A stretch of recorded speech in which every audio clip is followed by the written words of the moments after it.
ಧಾರವಾಡದಲ್ಲಿ ಹರಿಯಿತು ನೆತ್ತರು. ಬೆಚ್ಚಿ ಬಿದ್ದ ಜನ, ಮನೆಗೆ ನುಗ್ಗಿ ಯುವ ಕಾಂಗ್ರೆಸ್ ಮುಖಂಡನ ಮರ್ಡರ್. ಧಾರವಾಡದಲ್ಲಿ ನೆತ್ತರು ಹರಿದಿದೆ, ಜನ ಬೆಚ್ಚಿ ಬಿದ್ದಿದ್ದಾರೆ. ಮನೆಗೆ ನುಗ್ಗಿ ಯುವ ಕಾಂಗ್ರೆಸ್ ಮುಖಂಡನ ಮರ್ಡರ್. ರಾತ್ರೋರಾತ್ರಿ ಮನೆಗೆ ನುಗ್ಗಿದ ಕೊಲೆ ಮಾಡುವಂತಹ ಹಂತಕರು. ಯುವ ಕಾಂಗ್ರೆಸ್ ಮುಖಂಡ ಫೈರೋಜ್ ಪಠಾಣ್ ಹತ್ಯೆ. ಬಾಳಾಪುರದ ಹಾಶ್ಮಿ ನಗರದಲ್ಲಿ ನಡೆದಿರುವಂತಹ ಘಟನೆ ಇದು. ಫೈರೋಜ್ ಮೊದಲು ಎನ್ಎಸ್ಯುಐನಲ್ಲಿ ಗುರುತಿಸಿಕೊಂಡಿದ್ದ the National Students Union of India, ಬಳಿಕ ಯೂತ್ ಕಾಂಗ್ರೆಸ್ ಸೇರಿ ಪ್ರಧಾನ ಕಾರ್ಯದರ್ಶಿ ಆಯ್ಕೆ. ಹಳೆ ವೈಷಮ್ಯಕ್ಕೆ ಫೈರೋಜ್ನ ಹತ್ಯೆ ಮಾಡುವ ಶಂಕೆ ಕೂಡ ವ್ಯಕ್ತವಾಗಿದೆ. ಇನ್ನು ಮುಗಿಲು ಮುಟ್ಟಿದ ಫೈರೋಜ್ ಕುಟುಂಬಸ್ಥರ ಆಕ್ರಂದನ. ಧಾರವಾಡ ಉಪನಗರ ಠಾಣೆಯಲ್ಲಿ ಪ್ರಕರಣ ಕೂಡ ದಾಖಲಾಗಿದೆ. ಇನ್ನು ಧಾರವಾಡದಲ್ಲಿ ನೆತ್ತರು ಹರಿದಿದೆ. ಅಲ್ಲಿರುವಂತಹ ಜನರು ಈಗ ಬೆಚ್ಚಿ ಬಿದ್ದಿದ್ದಾರೆ. ಆ ಒಂದು ಭೀಕರ ದೃಶ್ಯಾವಳಿಗಳನ್ನ ನೋಡಿ ಮನೆಗೆ ನುಗ್ಗಿ ಯುವ ಕಾಂಗ್ರೆಸ್ ಮುಖಂಡನ ಮರ್ಡರ್ ಅನ್ನ ಮಾಡಲಾಗಿದೆ. ನೀವೇನು ಫೋಟೋದಲ್ಲಿ ಗಮನಿಸ್ತಾ ಇದ್ದೀರಾ, ಫೈರೋಜ್ ಪಠಾಣ್ ಅವರನ್ನ ಹತ್ಯೆ ಮಾಡಲಾಗಿದೆ. ರಾತ್ರೋರಾತ್ರಿ ಈ ಹಂತಕರು ಮನೆಗೆ ನುಗ್ಗಿದ್ದಾರೆ, ಮನೆಗೆ ನುಗ್ಗಿ ಕೊಲೆ ಮಾಡಿದ್ದಾರೆ. ಯುವ ಕಾಂಗ್ರೆಸ್ ಮುಖಂಡ ಫೈರೋಜ್ ಪಠಾಣ್ ಹತ್ಯೆಯನ್ನ ಮಾಡಿದ್ದಾರೆ. ಬಾಳಾಪುರದ ಹಾಶ್ಮಿ ನಗರದಲ್ಲಿ ನಡೆದಿರುವಂತಹ ಘಟನೆ ಇದು. ಫೈರೋಜ್ ಮೊದಲು the National Students Union of India ಅಂದ್ರೆ ಎನ್ಎಸ್ಯುಐನಲ್ಲಿ ಮೊದಲು ತನ್ನನ್ನು ತಾನು ಗುರುತಿಸಿಕೊಂಡಿದ್ರಂತೆ. ಅದಾದ ಬಳಿಕ ಯೂತ್ ಕಾಂಗ್ರೆಸ್ ಅನ್ನ ಸೇರಿ ಪ್ರಧಾನ ಕಾರ್ಯದರ್ಶಿಯಾಗಿ ಕೂಡ ಆಯ್ಕೆ ಆಗಿದ್ರಂತೆ. ಹಳೆ ವೈಷಮ್ಯಕ್ಕೆ ಫೈರೋಜ್ ಹತ್ಯೆ ಮಾಡಿರಬಹುದು ಅಂತ ಸದ್ಯಕ್ಕೆ ಶಂಕೆ ಕೂಡ ವ್ಯಕ್ತವಾಗ್ತಾ ಇದೆ. ಮತ್ತೊಂದು ಕಡೆ ಕುಟುಂಬಸ್ಥರ ಆಕ್ರಂದನ ಮುಗಿಲು ಮುಟ್ಟಿದೆ. ಯಾಕೆಂತಂದ್ರೆ ತಮ್ಮ ಕುಟುಂಬದಲ್ಲಿ ಯಾರನ್ನೇ ಆಗ್ಲಿ ಕಳ್ಕೊಂಡಂತಹ ಸಂದರ್ಭದಲ್ಲಿ ಕುಟುಂಬಸ್ಥರ ಆಕ್ರಂದನ ಮುಗಿಲು ಮುಟ್ಟಿದೆ. ಇನ್ನು ಅಲ್ಲಿ ಜನತೆ ಕೂಡ ಬೆಚ್ಚಿ ಬಿದ್ದಿದ್ದಾರೆ. ಒಂದು ಮರ್ಡರ್ ವಿಚಾರವನ್ನ ತಿಳಿದು ರಾತ್ರೋರಾತ್ರಿ ಮನೆಗೆ ನುಗ್ಗಿ ಕೊಲೆ ಮಾಡ್ತಾರೆ ಅಂತಂದ್ರೆ ಇವ್ರಿಗೆ ಯಾರಿಗೂ ಕೂಡ ಪೊಲೀಸರ ಭಯ ಇಲ್ವಾ ಎಂಬ ಪ್ರಶ್ನೆ ಕೂಡ ಸದ್ಯಕ್ಕೆ ಮೂಡ್ತಾ ಇದೆ.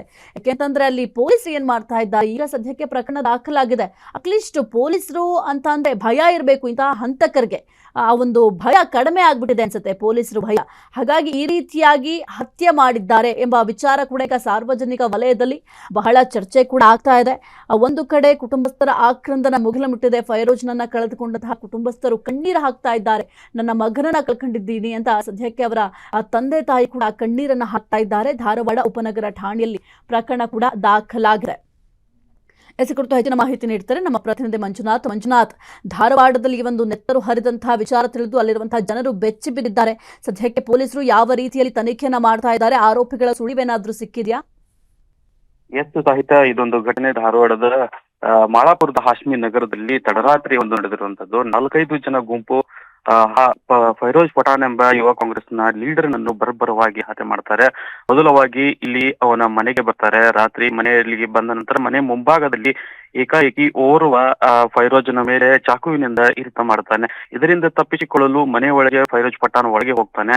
ಆದ್ರೂ ಕೂಡ ಬಿಡದೆ ಏನು ಹಂತಕರಿರ್ತಾರೆ ಒಳಗೆ ನುಗ್ತಾರೆ. ಮನೆ ಒಳಗೆ ನುಗ್ಗಿ ಆತು ಏನು ರೂಮಿನೊಳಗೆ ಹೋಗಿ ಸೇವ್ ಮಾಡಲು ಏನು ಪ್ರಯತ್ನ ಮಾಡ್ಕೊಳತಾ ಇದ್ದ ಆತನನ್ನು ಮನೆಯ ರೂಮಿನ ಡೋರ್ ಅನ್ನು ಮುರಿದು ಮನೆಯವರು ತಡೆಯಲು ಕೂಡ ತಾಯಿ ಮತ್ತು ಅವರ ತಂಗಿ ಪ್ರಯತ್ನ ಮಾಡಿದರು ಕೂಡ ಅವರ ಮೇಲೆಯೂ ಕೂಡ ಹಲ್ಲೆ ಮಾಡಿ ನಂತರ ಆ ರೂಮಿನ ಡೋರ್ ಅನ್ನು ಒಡೆದು ಒಳಗೆ ನುಗ್ಗಿ ಏಕಾಏಕಿ ಚಾಕುವಿನಿಂದ ಫೈರೋಜ್ ಪಠಾಣ್ ಮೇಲೆ ಹಲ್ಲೆ ಮಾಡ್ತಾರೆ. ಇದರಿಂದ ರಕ್ತದ ಮಡುವಿನಲ್ಲಿ ಬಿದ್ದಂತಹ ಫೈರೋಜ್ ಪಠಾಣ್ ಸ್ಥಳದಲ್ಲಿಯೇ ಸಾವನ್ನಪ್ಪಾನೆ. ಆದರೂ ಕೂಡ ಕುಟುಂಬಸ್ಥರು ಮತ್ತು ಸ್ಥಳೀಯರು ಫೈರೋಜ್ ಪಠಾಣ್ ಅನ್ನು ಉಳಿಸಿಕೊಳ್ಳುವ ಪ್ರಯತ್ನದಲ್ಲಿ ಧಾರವಾಡ ಜಿಲ್ಲಾ ಆಸ್ಪತ್ರೆಗೆ ದಾಖಲು ಕೂಡ ಮಾಡ್ತಾರೆ. ದಾಖಲು ಕೂಡ ಮಾಡಿದ ನಂತರ ಅಲ್ಲಿ ವೈದ್ಯರು ಕೂಡ ಸಾವಿನ ಬಗ್ಗೆ ದೃಢಪಡಿಸ್ತಾರೆ. ತೀವ್ರ ರಕ್ತಸ್ರಾವದಿಂದಾಗಿ ಫೈರೋಜ್ ಪಠಾಣ್ ಮೃತಪಟ್ಟಿದ್ದಾರೆ ಎಂದು ವೈದ್ಯರು ಏನು ಕುಟುಂಬಸ್ಥರಿಗೆ ತಿಳಿಸ್ತಾರೆ. ಈ ಕುಟುಂಬಸ್ಥರು ವೈದ್ಯರ ಮಾಹಿತಿ ನೀಡಿದ ನಂತರ ಆಸ್ಪತ್ರೆ ಆವರಣದಲ್ಲಿ ಫೈರೋಜ್ ಪಠಾಣ್ನ ಕುಟುಂಬಸ್ಥರ ಆಕ್ರಂದನ ಮುಗಿಲು ಮುಟ್ಟುತ್ತೆ. ಇದೊಂದು ರಾಜಕೀಯ ವೈಷಮ್ಯ ಹಿನ್ನೆಲೆಯಲ್ಲಿ ಕೊಲೆಯಾಗಿರುವ ಶಂಕೆ ಈಗ ವ್ಯಕ್ತವಾಗ್ತಾ ಇರುವಂತದ್ದು. ಫೈರೋಜ್ ಕುಟುಂಬಸ್ಥರು ಮತ್ತು ಫೈರೋಜ್ನ ಏನು ಸ್ನೇಹಿತರಿದ್ದಾರೆ ಅವರು ಕೂಡ ಇದೊಂದು ರಾಜಕೀಯ ಹಿನ್ನೆಲೆ ಹೊಂದಿರುವಂತಹ ಕೊಲೆಯಾಗಿದೆ, ನಮ್ಮ ಸಮಾಜದ ಮುಖಂಡನೇ ಒಬ್ಬ ಇದರ ಹಿಂದೆ ಇದ್ದಾನೆ ಎಂಬ ಗಂಭೀರ ಆರೋಪ ಕೂಡ ಈಗ ಮಾಡ್ತಾ ಇರುವಂತದ್ದು ಸಾಹಿತ್ಯ. ಓಕೆ, ಥ್ಯಾಂಕ್ ಯು ಮಂಜುನಾಥ್ ನಿಮ್ಮೆಲ್ಲ ಮಾಹಿತಿಗಾಗಿ. ಕ್ಷಣ ಕ್ಷಣದ ಸುದ್ದಿಗಳಿಗಾಗಿ ಫ್ರೀಡಂ ಟಿವಿ ಸಬ್ಸ್ಕ್ರೈಬ್ ಮಾಡಿ, ಲೈಕ್ ಮಾಡಿ ಹಾಗೂ ಫಾಲೋ ಮಾಡಿ. ಹೊಸ ಸುದ್ದಿಗಳ ನೋಟಿಫಿಕೇಶನ್ಗಾಗಿ ಬೆಲ್ ಐಕಾನ್ ಮೇಲೆ ಕ್ಲಿಕ್ ಮಾಡಿ.